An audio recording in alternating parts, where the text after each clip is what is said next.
नेपाल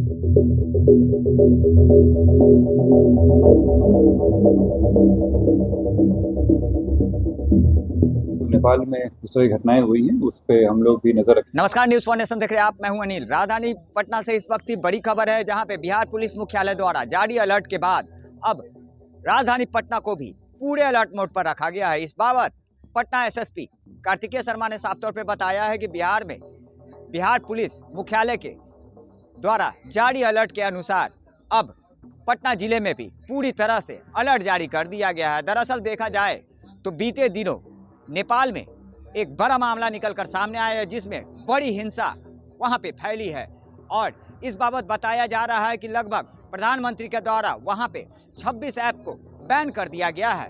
और वहीं इस बाबत कहीं ना कहीं वहां आक्रोशित लोगों ने आगजनी करते हुए प्रधानमंत्री आवास सहित कई ऐसे संसद आवास और कई नामी जगहों को आग के हवाले कर दिया और इस आगजनी में कई लोग इसके शिकार भी हुए हैं। ऐसे में देखा जाए तो आक्रोशित लोगों के द्वारा काफ़ी हिंसा फैलाया गया है, जिसके बाद कहीं ना कहीं नेपाल और बिहार का सीमावर्ती क्षेत्र पड़ता है। ऐसे में वहां बॉर्डर को पूरी तरह से दुरुस्त कर दिया गया और साफ तौर पे अलर्ट मोड पर रखा गया है। दरअसल देखा जाए तो बिहार में भी अब पूरी तरह से अलर्ट मोड पर रखा गया है, जिसको लेकर क्या कुछ कह रहे हैं पटना एसएसपी पटना जिले को अलर्ट मोड पर। आइए सीधे सुनवाते हैं आपको। सर, नेपाल में हिंसा को लेकर अब बिहार को भी अलर्ट पर रखा गया है, मुख्यालय का भी आदेश है सर, तो पटना को भी अलर्ट पर रखा गया।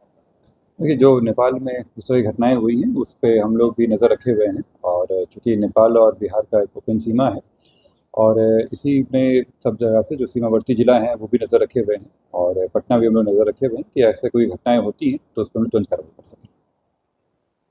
तो जाहिर सी बात है, जिस तरह से बिहार को भी अलर्ट मोड पर रख दिया गया है, दरअसल नेपाल में जारी हिंसा के बाद अब बिहार को भी पूरी तरह से अलर्ट मोड पर रखा गया है। लिहाजा अब पटना जिले को भी पूरी तरह से अलर्ट मोड पर रख दिया गया है। लगातार हमारी छोटी बड़ी खबरों से अपडेट रहने के लिए देखते रहें न्यूज़ फॉर नेशन।